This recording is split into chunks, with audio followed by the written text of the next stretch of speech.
Morning, everyone. Welcome to Unity this morning. Welcome everyone that's joining us on live stream as well.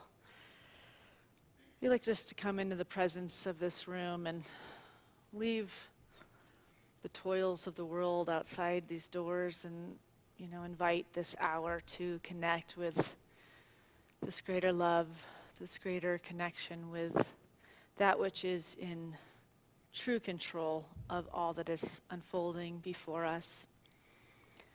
We know there is only good and light coming as the current of hardship is falling away, and we remember our true connection with this love. So we give thanks for that, and we start by chanting.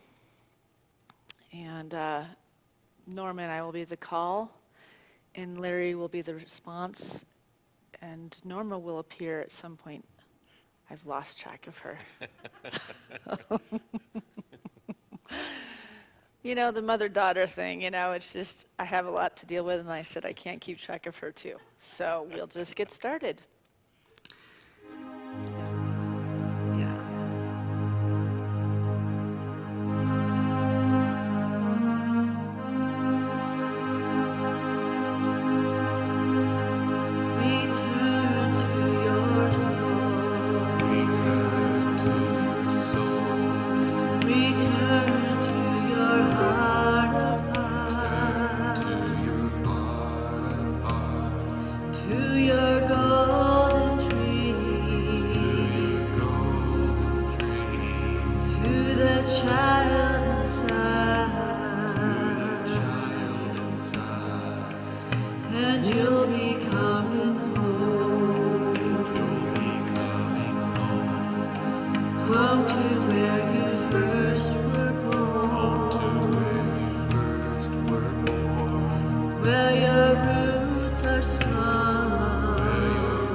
Return to your soul.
Remember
return to your soul.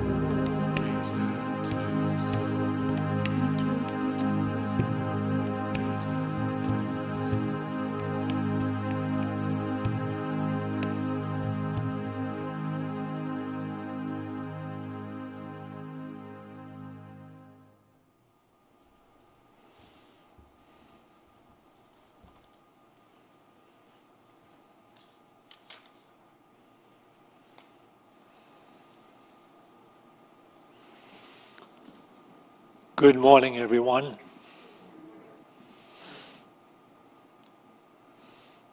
There has evolved over time many different ways to describe someone who is not enlightened. Such words as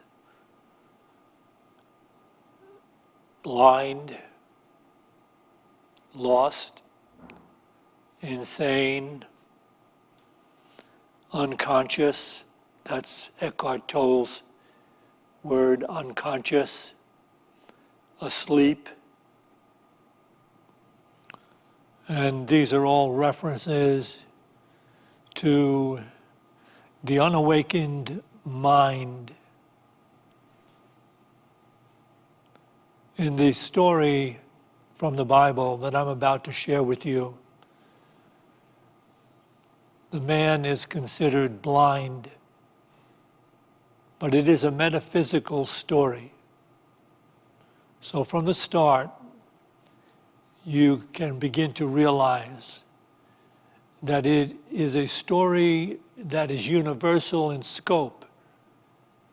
It is not a story attempting to relate a specific historic event, although that's what it appears like to people who are not expanded enough to see that it is a universal story.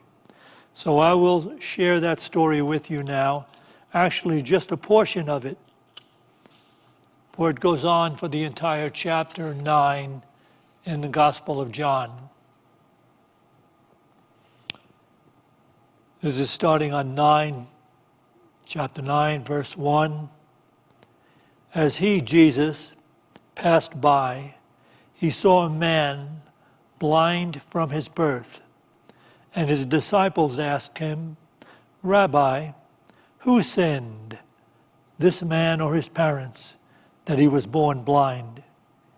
Jesus answered, it was not that this man sinned or his parents, that he was born blind.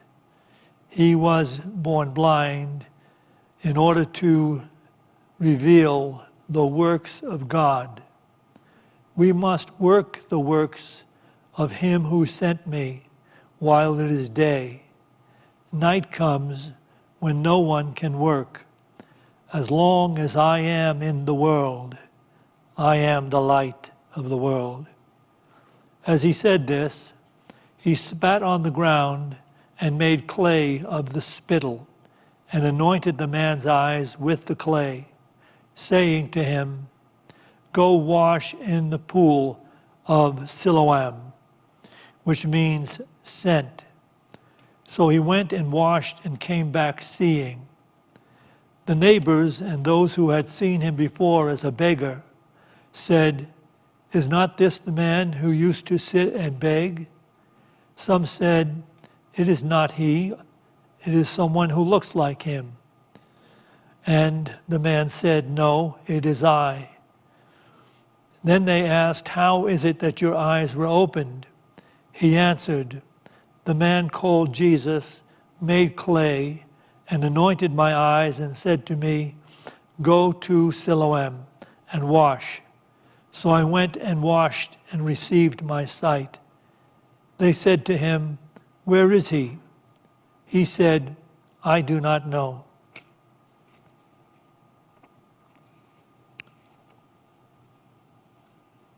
Is this even vaguely a historic account?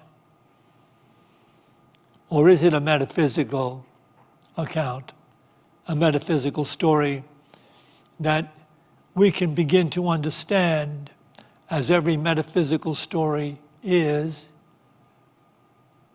all people are born blind and live their lives blind. This is a story about all humankind who live in blindness and do not know really how to live effectively, harmoniously, beautifully, joyfully, lovingly. All you have to do is, so you came in here this morning accepting the insanity we refer to as life. But you see, that's what it's talking about. All that you see outside, all the madness and all the fighting and all the disruption and all the disagreements and all the conflict and all the suffering and all the pain is man-made by virtue of the fact that man is unconscious of his own divinity, and let me say her as well. So when I say mankind or man, I'm referring to the entire human race, both male and female.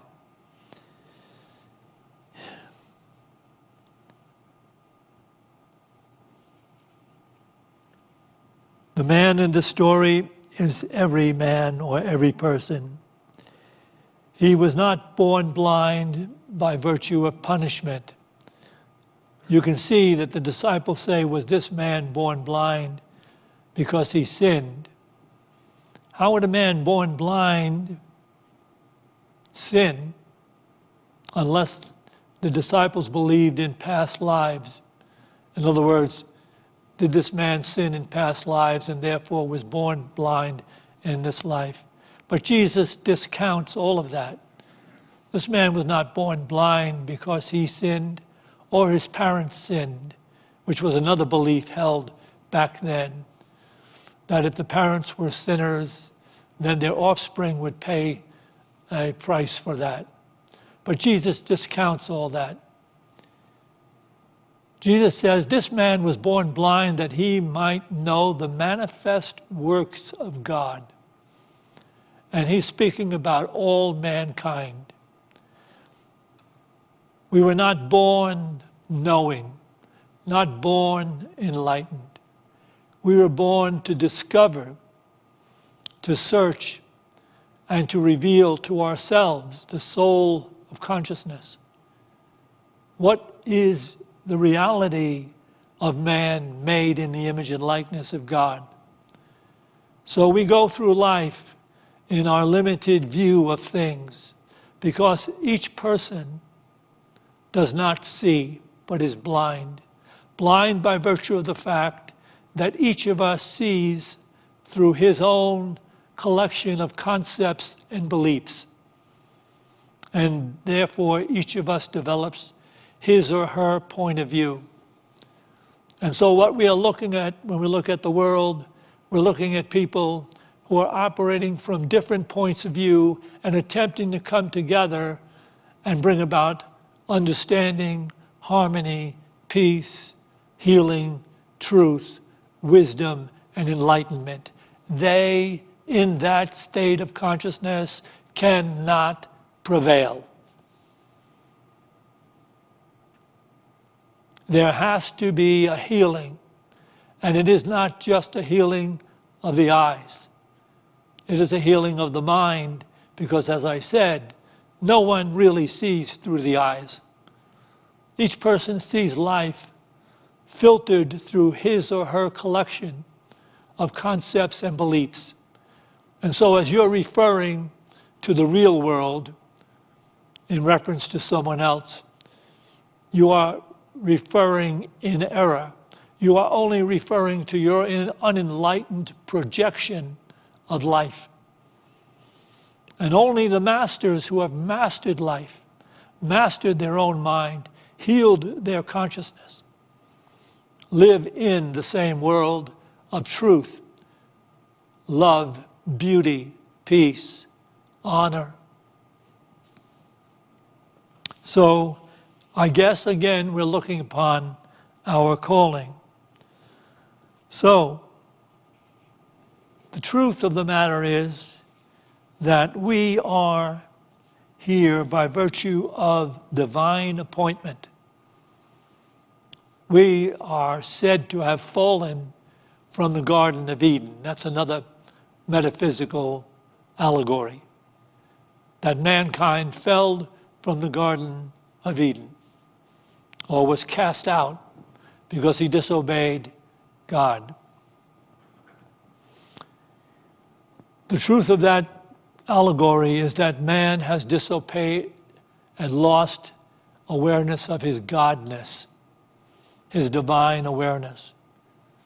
It has been sacrificed so that he might understand, and I'll share this with you. You won't hear this in any other church. Probably very few, even metaphysical teachers, will share this with you. That whole allegory about falling from the garden is that we were brought to understand that we are not automatons required to live the will of God. We was given free choice. And what we did with free choice, by eating of the knowledge of good and evil, that is the knowledge of duality, that brought us to be cast out of the garden of delight, which is the garden divine, or the garden of joy, insight, and love. The consciousness divine. We lost that because we are in disobedience of our own divine consciousness, which calls us to do something that's extraordinary in the thinking of the world, which is to look past all the seeming limitations, the fears, the confrontations, all the things that people do, man's inhumanity to man. Listen to this. To look past that, not react to it, not to seek justice and punishment and fix it, and get it right. How can you when you're blind? How can you know what is needed to be done as long as you are unenlightened? You're living from your own personal point of view, and you have your judgments of what the right and wrong should be and is. So, we have only one course that we can take to find life and find it abundantly, joyfully, and happily. And that is to be transformed by the renewal of our own mind, purify the mind, enter into the divine element at the core of our own being. Can we have this first PowerPoint, please? Look at how the Master of Life conducts this particular act of purification. This is what I read. This is in John 9, 6, and 7. As he, that's Jesus, said this, he spat on the ground and made clay of the spittle and anointed the man's eyes with the clay, saying to him, "Go wash in the pool of Siloam," which means sent. So he went and washed and came back seeing. It's not a stretch. Why is this written this way? Why does the Bible writer write this so magnificently? To open us to an insight. The man was blind. The earth was on his eyes. And the Master of Life says, wash away the earth from your vision, and then you will see clearly how to live effectively, beautifully, harmoniously, lovingly. So go to the pool where I am sending you, which is within you, and purify your mind, purify your understanding. Do you think I'm making this up? Let me show you how you are going to say to yourself, oh my goodness, he's really not making this up. Because listen to what he said. Here's what I'm saying. How often, when you're trying to understand something that someone is telling you or trying to explain to you, what do you say when you finally get it? You say, oh, I see. Now I see. But really what you mean is, now I understand. Now my mind understands. But you use the word see because seeing is from the mind. You see through the mind, and what you see is from the mind as it is there. Now I see. But you really mean now I understand. But you see, the two are interjected together. So we are talking about the purification of the mind so that one can see and see clearly how to live effectively. When I did a Bible class some time back, I had a young man say to me, and I was into this story, why would Jesus do something so gross to heal the blind man when in other people he did the laying on of hands or he spoke the healing word? And I could see that this was going to be a tough nut to crack. As I was explaining to him, if you don't get anything else out of this, when you ever read the New Testament, the Gospel of the New Testament, you have to understand that Jesus is used as a symbol of the Christ within everyone. And it's not just that the Christ in everyone was crucified, historically speaking, 2,000 years ago. The Christ is crucified in everyone as long as he continues to hold negative, limited, fear-driven thoughts about himself and others. That means you've got him on the cross, you're going to keep him on the cross, and the Christ is never going to come full through you. So when we talk and see Jesus in the Bible going through all of this, it's a story about the evolution of divine awareness. So whenever you see Jesus, you just should know this is simply a symbolic representation of the Christ. So the Christ is the one that heals the mind, and heals the mind by washing away, purifying the earth that you were born in, raised in, and conditioned to believe all the negative, limited, fear-driven thoughts which are based in the illusion of separation. Your parents were never wise enough. Your school teachers were never wise enough. Your peers were never wise enough to let you know that it is this projection of separation that is the underlying sin of all sins. Without the projection of separation, no one would carry on angry, negative feelings toward another, knowing that there is no other. There is only self. No one would poison the rivers with its pollution, knowing that those rivers are the life of the one self we share, which is Christ. And as soon as we get over the illusion of separation, we eradicate the underlying sin of all sin. All of mankind's inhumanity to mankind is based on the fact that all are unenlightened. They live in the illusion of separation. There's me, and what I think and what I do has no effect on me because I'm thinking and doing it, and it won't have an effect on me. It has an effect on them. I want to get them. Get over that because it's not possible. You literally are experiencing the limitations, the fears, the concerns, the prejudice, and the condemnation that you live in from the illusion you were born in, that you're a separate body, mind, in a world of separate others, and we were never born to live in that pain, that dis-ease. We inherited it down through the ages. And it's even gotten worse now in the Western society.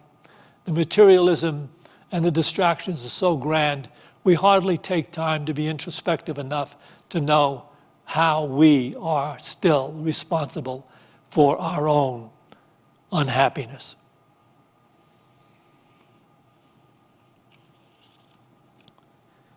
That is why Jesus said this, very short and clear. Can we have this, please? Next PowerPoint. Judge not, that you be not judged. For with the judgment you pronounce, you will be judged.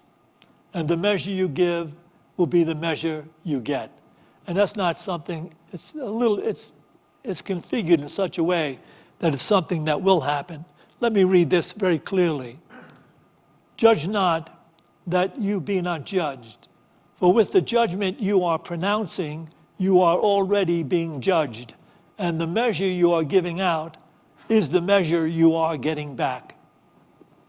If you don't like your life, you have to take your own awareness to task to discover how to live effectively, beautifully, without all the striving and all the strain and all the fear about what's going to happen tomorrow. But look at how A Course in Miracles speaks to this. Absolutely. And you can't get away from it because it's on every page in A Course in Miracles. Can we have this next PowerPoint, please? You can read this in the old text, page 187, or the new edition, 202. If your brothers and sisters are part of you, and you blame them for your deprivation, you are blaming yourself. And you cannot blame yourself without blaming them. That is why blame must be undone and seen elsewhere, and not seen elsewhere. Lay it to yourself, and you cannot know yourself. For only the ego blames at all. Self-blame is therefore ego identification and as much an ego defense as blaming others. You cannot enter God's presence if you attack his son. Can we have this back again, please? If you didn't have anything else, you don't even read the whole Course in Miracles. All you need is this paragraph right here. If your brothers and sisters are part of you and you blame them for your deprivation, you are blaming yourself. And you cannot blame yourself without blaming them.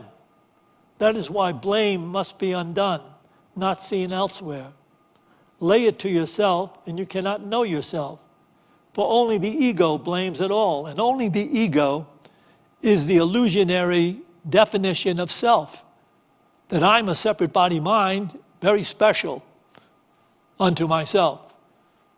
And my thoughts do not return to me if I decide that I want to condemn or blame. But in fact, you can't even escape them. That is why blame must be undone, not seen elsewhere. Lay it to yourself, and you cannot know yourself, for only the illusionary idea of self blames it all.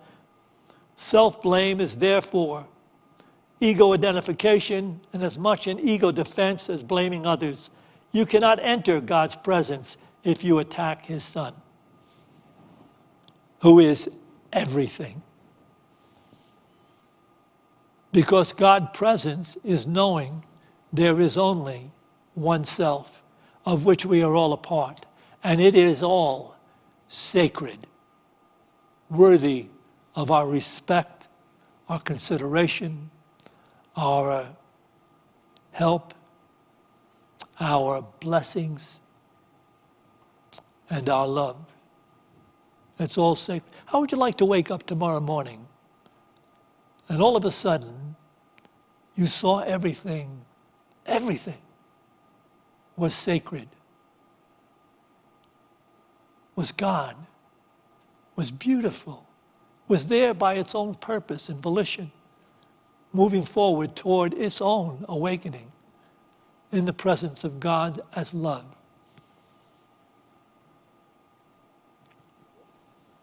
How free you would be. Okay.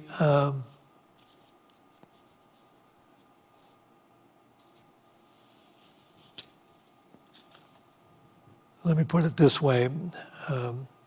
Any mind blind to the reality of our shared one self cannot enter God's consciousness.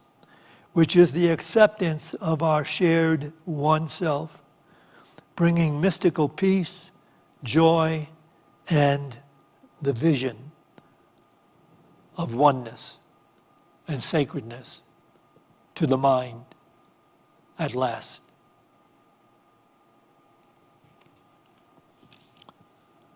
So we are going to meditate, which is one of the spiritual practices we use to allow the mind, with its incessant grabbing, to make the future better.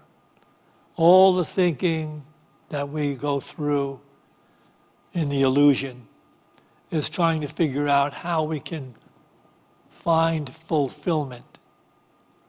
And we're always thinking about how we'll make life work better and create a better future than the one we have.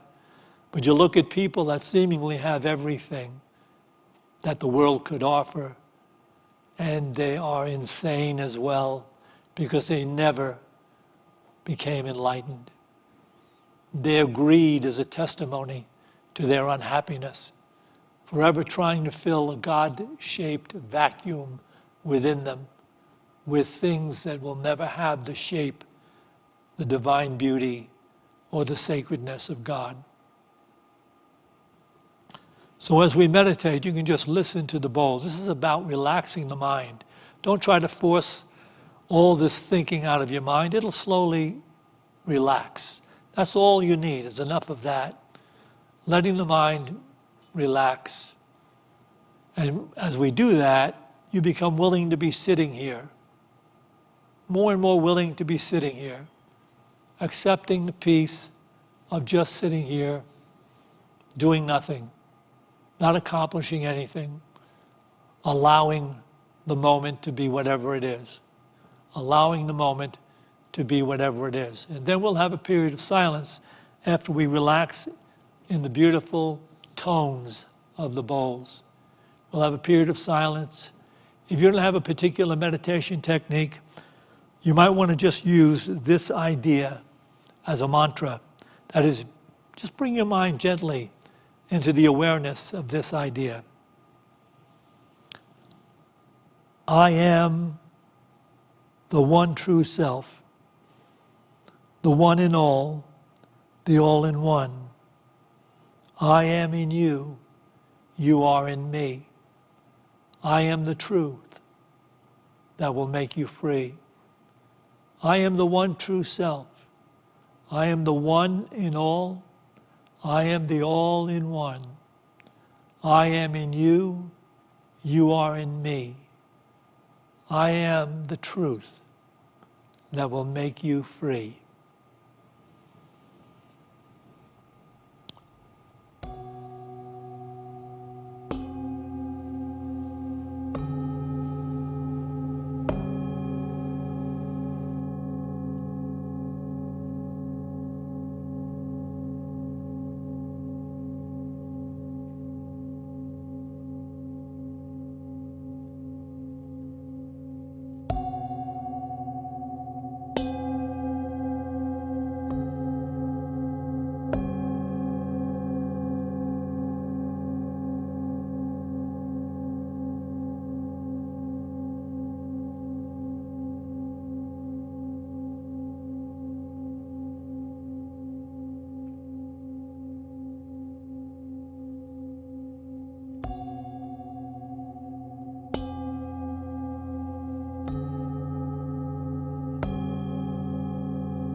As we go forth now from this meditation to those places we occupy in time and space,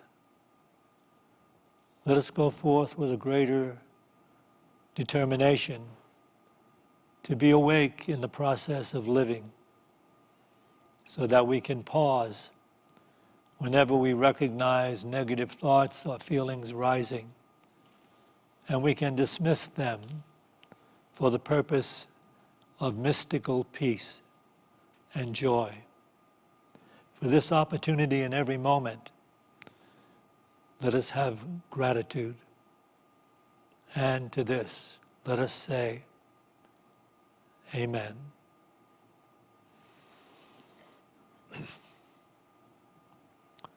We will take an offering for unity now in our regular COVID-19 way of doing it. So those people that are here, we do have a basket in the lobby if you want to leave a physical offering. And we have dip jars for your credit card. But for everyone else, these are the ways that you can donate to Unity of Boulder and keep this ministry going. Those of you online, just along with us, bring to mind whatever it is, what gift you would like to make to Unity of Boulder. And then we'll bless it together. So just bring to mind what it is that you would like to give to Unity of Boulder to sustain this ministry. And let's bless this gift with this statement. Divine love through me blesses and multiplies all that I have, all that I give, and all that I receive, because I give. And so it is.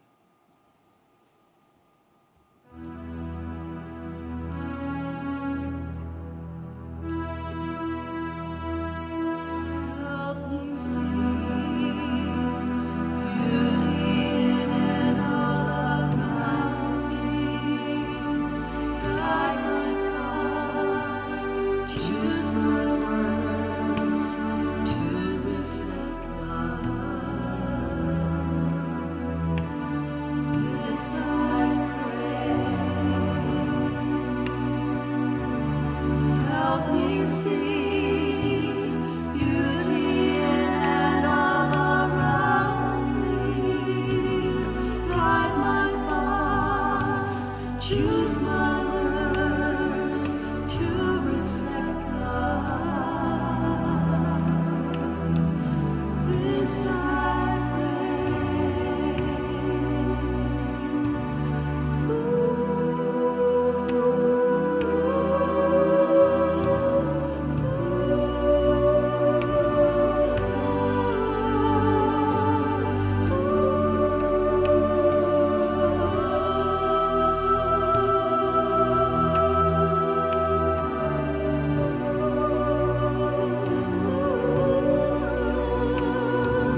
And those of you that are watching online, you can